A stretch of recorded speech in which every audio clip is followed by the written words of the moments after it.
क्या तुमने कभी नोटिस किया है कि मिडिल क्लास लोग पूरी जिंदगी एक ही गलती करते हैं? जैसे ही उनके पास थोड़ा पैसा आता है वह तुरंत बैंक अकाउंट में जमा कर देते हैं। उन्हें लगता है कि अब वो सुरक्षित हैं।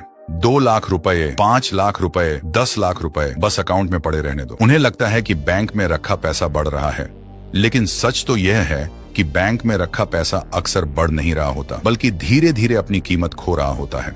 और सबसे मजेदार बात यह है कि यह नुकसान तुम्हें दिखाई भी नहीं देता। मान लो आज तुम्हारे बैंक अकाउंट में 5 लाख रुपए पड़े हैं। तुम खुश हो कि मेरे पास 5 लाख रुपए की सेविंग है, लेकिन अगर महंगाई हर साल 6 से 7% की रफ्तार से बढ़ रही है और बैंक तुम्हें सिर्फ 3 से 4% का ब्याज दे रहा है, तो असल में तुम्हारा पैसा बढ़ नहीं रहा, उसकी खरीदने की ताकत कम हो रही है। आज जिन 5 लाख रुपए में तुम एक चीज खरीद सकते हो सकता है 10 साल बाद वही चीज खरीदने के लिए 9 से 10 लाख रुपए चाहिए हो। यानी बैंक अकाउंट में सिर्फ पैसा रखना कई बार सबसे सुरक्षित नहीं बल्कि सबसे महंगा फैसला साबित होता है। अब इसका मतलब यह बिल्कुल नहीं है कि बैंक बेकार है। बैंक इमरजेंसी फंड रखने के लिए जरूरी है, महीने के खर्चों के लिए जरूरी है। लेकिन अगर तुम्हारी पूरी दौलत सिर्फ सेविंग अकाउंट या फिक्स्ड डिपॉजिट में पड़ी हुई है तो तुम पैसा बचा नहीं रहे, धीरे धीरे उसे इन्फ्लेशन के हवाले कर रहे हो। यही कारण है कि अमीर लोग बैंक को वेल्थ बनाने की जगह नहीं, सिर्फ मनी पार्किंग की जगह मानते हैं। असली वेल्थ हमेशा एसेट्स बनाते हैं, और एसेट्स 2 तरह के होते हैं। एक वो जो तुम्हारी जेब से पैसा निकालते हैं, और दूसरे वो जो हर महीने तुम्हारी जेब में पैसा डालते हैं। अमीर लोग दूसरी कैटेगरी चुनते हैं। आज इस वीडियो में मैं तुम्हें 4 ऐसे एसेट्स बताऊंगा जो सिर्फ अमीर लोगों के पोर्टफोलियो में नहीं होते, बल्कि वही एसेट्स समय के साथ उनकी नेटवर्थ भी बढ़ाते हैं। इनमें से कुछ तुम्हें इन्फ्लेशन से बचाएंगे, कुछ तुम्हारे लिए बिना छुट्टी ले कमाई करेंगे, कुछ दूसरे लोगों की मेहनत से तुम्हें पैसा कमा कर देंगे, और एक ऐसा एसेट भी है जिसे अगर तुमने एक बार बना लिया तो वह कई सालों तक तुम्हारे सोते समय भी इनकम जनरेट करता रहेगा। और यकीन मानो, अगर तुमने इन 4 एसेट्स की ताकत समझ ली तो शायद आज के बाद तुम्हारा पैसा सिर्फ बैंक अकाउंट में पड़ा नहीं रहेगा, बल्कि तुम्हारे लिए काम करना शुरू कर देगा। सबसे पहला एसेट है गोल्ड और सिल्वर। अब जैसे ही लोग गोल्ड का नाम सुनते हैं उनके दिमाग में सिर्फ ज्वेलरी आती है, शादी, फंक्शन और दिखावा।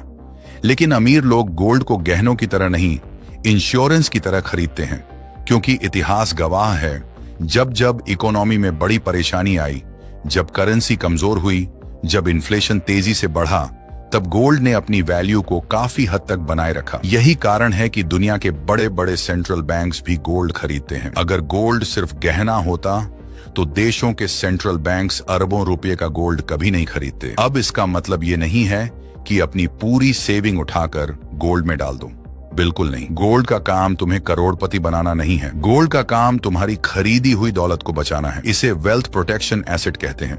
जब बाकी एसेट्स गिरते हैं तब कई बार गोल्ड स्टेबिलिटी देता है।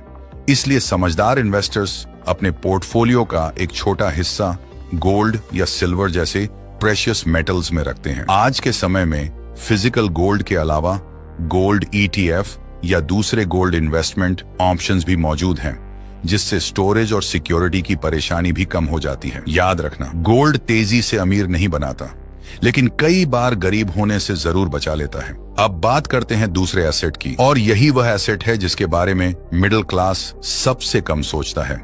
इसका नाम है इक्विपमेंट, यानी ऐसी मशीनें, ऐसे टूल्स या ऐसे एसेट्स जो तुम्हारी जगह काम करें और हर दिन इनकम जनरेट करें। क्योंकि अमीर लोग सिर्फ पैसा नहीं खरीदते, वो ऐसी चीजें खरीदते हैं जो आगे चलकर उनके लिए और पैसा कमाएं। मान लो किसी इंसान ने एक वेंडिंग मशीन लगाई जहां रोज सैकड़ों लोग पानी, कोल्ड ड्रिंक या स्नैक्स खरीदते हैं, या किसी ने ऑटो, कमर्शियल व्हीकल, JCB या दूसरे इक्विपमेंट खरीदकर उन्हें रेंटल पर दे दिया। अब सोचो, वह मशीन हर दिन काम कर रही है, उसे संडे नहीं चाहिए, उसे बोनस नहीं चाहिए, उसे सैलरी नहीं चाहिए, उसे छुट्टी नहीं चाहिए। जितना ज्यादा इस्तेमाल होगा उतना ज्यादा कैश फ्लो आएगा।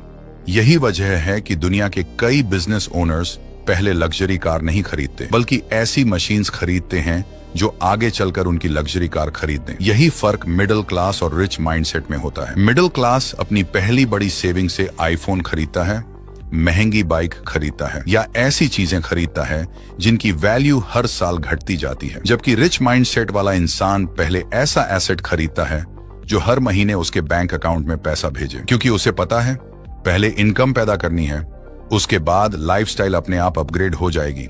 याद रखना, अगर तुम्हारा खरीदा हुआ एसेट हर महीने तुम्हारी जेब में पैसा डाल रहा है तो वह एसेट है। लेकिन अगर हर महीने मेंटेनेंस, ईएमआई और खर्च मांग रहा है तो चाहे उसकी कीमत कितनी भी हो, वह वेल्थ नहीं, लायबिलिटी भी बन सकता है। अब आते हैं तीसरे एसेट पर, और यकीन मानो यही वह एसेट है जिसकी वजह से दुनिया की सबसे बड़ी कंपनीज इतनी तेजी से बढ़ती हैं। इसका नाम है दूसरों के दिमाग का इस्तेमाल करना। सुनने में यह अजीब लग सकता है, लेकिन यही सच है, क्योंकि कोई भी इंसान अकेले करोड़ों या अरबों रुपए की वेल्थ क्रिएट नहीं करता। वेल्थ तब बनती है जब तुम एक सिस्टम बनाते हो और उस सिस्टम में दूसरे स्किल्ड लोग तुम्हारे लिए वैल्यू क्रिएट करते हैं। सोचो, क्या मुकेश अंबानी अकेले रिलायंस चला सकते हैं? क्या सुंदर पिचाई अकेले गूगल का पूरा कोड लिखते हैं? क्या कोई बड़ा यूट्यूबर अकेले script, editing, thumbnail, SEO, research और ब्रांड डील्स सब कुछ खुद करता है? बिल्कुल नहीं, क्योंकि एक समय के बाद अमीर लोग अपनी मेहनत नहीं, दूसरे लोगों की स्किल्स खरीदना शुरू कर देते हैं। यही वजह है कि उनकी इनकम उनकी वर्किंग आवर्स से अलग हो जाती है।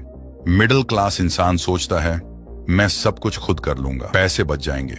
लेकिन रिच माइंडसेट वाला इंसान सोचता है, अगर कोई इंसान ये काम मुझसे बेहतर और तेजी से कर सकता है तो मैं उसे हायर कर दूंगा और उस समय में दूसरा पैसा कमाने वाला काम करूंगा। यही कारण है कि बिजनेस ओनर्स, एंटरप्रेन्योर्स और बड़े क्रिएटर्स टीम बनाते हैं। उन्हें पता है कि अकेले मेहनत करने की भी एक लिमिट होती है, लेकिन सिस्टम की कोई लिमिट नहीं होती। जिस दिन तुमने अपने लिए काम करने वाले स्किल्ड लोगों की टीम बना ली, उसी दिन तुम्हारी इनकम की सीलिंग भी ऊपर चली जाती है। अब बात करते हैं चौथे और सबसे पावरफुल एसेट की, और ये ऐसा एसेट है जिसे कोई तुमसे छीन नहीं सकता। इसका नाम है तुम्हारी अपनी नॉलेज। लेकिन सिर्फ नॉलेज रखना काफी नहीं है, उसे एसेट में बदलना जरूरी है, क्योंकि दिमाग में बंद नॉलेज एक दिन तुम्हारे साथ खत्म हो जाएगी, लेकिन रिकॉर्ड की हुई नॉलेज सालों तक पैसा कमा सकती है। मान लो तुम्हें वीडियो एडिटिंग आती है, सेल्स आती है, स्टॉक मार्केट की समझ है, कोडिंग आती है, ग्राफिक डिजाइन आता है, या किसी भी फील्ड की एक्सपर्टाइज है।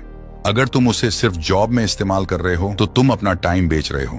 लेकिन अगर उसी नॉलेज को कोर्स, ई book, webinar, paid community, digital template या यूट्यूब वीडियोस में बदल देते हो तो वही नॉलेज एक डिजिटल एसेट बन जाती है। और डिजिटल एसेट की सबसे बड़ी ताकत यह है कि इसे एक बार बनाना पड़ता है, लेकिन यह बार बार इनकम जनरेट कर सकता है। यही वजह है कि आज दुनिया के हजारों लोग एक बार बनाया हुआ ऑनलाइन कोर्स सालों से बेच रहे हैं। YouTube पर 5 साल पुरानी वीडियोस आज भी लाखों व्यूज ला रही हैं। एक बार लिखी हुई ई बुक हजारों बार बिक रही है।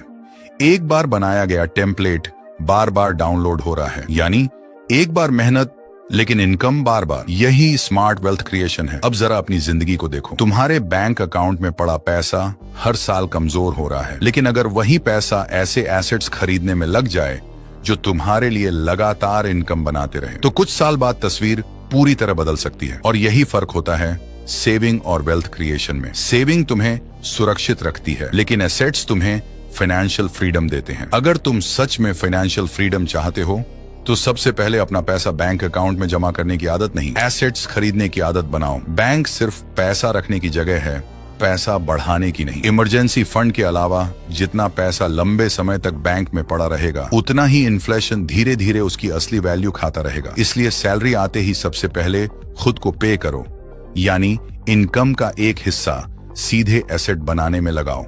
जो पैसा बच जाए उसे खर्च मत करो, बल्कि पहले इन्वेस्ट करो, फिर जो बचे उसे खर्च करो। यही रूल लगभग हर सफल इन्वेस्टर फॉलो करता है। शुरुआत में अगर तुम्हारे पास ज्यादा कैपिटल नहीं है तो सबसे पहले खुद पर इन्वेस्टमेंट करो, अपनी स्किल्स बढ़ाओ, ऐसी नॉलेज सीखो जिसकी मार्केट में डिमांड हो, क्योंकि सबसे ज्यादा रिटर्न वही एसेट देता है जो तुम्हारी इनकम बढ़ा दे। उसके बाद धीरे धीरे गोल्ड और दूसरे प्रोटेक्टिव एसेट्स जोड़ो ताकि तुम्हारी वेल्थ सुरक्षित रहे। फिर जब इनकम स्टेबल हो जाए तब ऐसे इक्विपमेंट या कैश फ्लो वाले एसेट्स खरीदो जो हर महीने तुम्हारे लिए इनकम जनरेट करें। और जैसे जैसे तुम्हारी इनकम और एक्सपीरियंस दोनों बढ़ते जाएं, वैसे वैसे टीम बनाना शुरू करो, क्योंकि एक समय के बाद अकेले मेहनत करके नहीं, सिस्टम बनाकर वेल्थ क्रिएट होती है। याद रखना, गरीब इंसान अपनी पूरी जिंदगी पैसे के लिए काम करता है, लेकिन अमीर इंसान अपने एसेट्स बनाता है और फिर वही एसेट्स उसके लिए काम करते हैं। यही असली गेम है। इसीलिए अगली बार जब तुम्हारे अकाउंट में सैलरी आए तो खुद से सिर्फ एक सवाल पूछना, क्या ये पैसा अगले 5 साल बाद भी मेरे लिए काम करेगा या अगले 5 दिनों में खर्च हो जाएगा? दुनिया के सबसे अमीर लोग बैंक बैलेंस देखकर अमीर नहीं बने। वे इसलिए अमीर बने क्योंकि उन्होंने अपनी इनकम को बार बार एसेट्स में बदला। उन्होंने कैश को कैश नहीं रहने दिया, उसे ऐसी चीजों में बदला जो आगे चलकर और कैश पैदा करें। यही वेल्थ क्रिएशन का सबसे बड़ा सीक्रेट है। पैसा बचाने से कोई अमीर नहीं बनता, पैसा सही जगह लगाने से अमीर बनता है। इसलिए आज से फैसला करो कि तुम्हारा लक्ष्य सिर्फ सेविंग करना नहीं होगा, बल्कि एसेट्स बनाना होगा। क्योंकि बैंक अकाउंट तुम्हें मानसिक सुकून दे सकता है, लेकिन फाइनेंशियल फ्रीडम सिर्फ एसेट्स देते हैं। और याद रखना, अमीर बनने का फॉर्मूला कभी मुश्किल नहीं था। मुश्किल सिर्फ इतना है कि ज्यादातर लोग पूरी जिंदगी गलत चीजें खरीदते रहते हैं। पहले लायबिलिटी खरीदते हैं, फिर EMI भरते हैं और आखिर में कहते हैं कि अमीर बनना बहुत मुश्किल है। लेकिन सच्चाई बिल्कुल उलटी है। पहले एसेट्स खरीदो, एसेट्स तुम्हें इनकम देंगे, इनकम नए एसेट्स खरीद कर देगी। और एक दिन ऐसा आएगा जब तुम्हें हर सुबह सिर्फ पैसे के लिए उठना नहीं पड़ेगा, क्योंकि उस दिन तुम्हारा पैसा तुम्हारे लिए काम कर रहा होगा। और ये वीडियो आपको वैल्यूएबल लगी हो तो एक लाइक कर देना एंड चैनल को सब्सक्राइबर कर देना।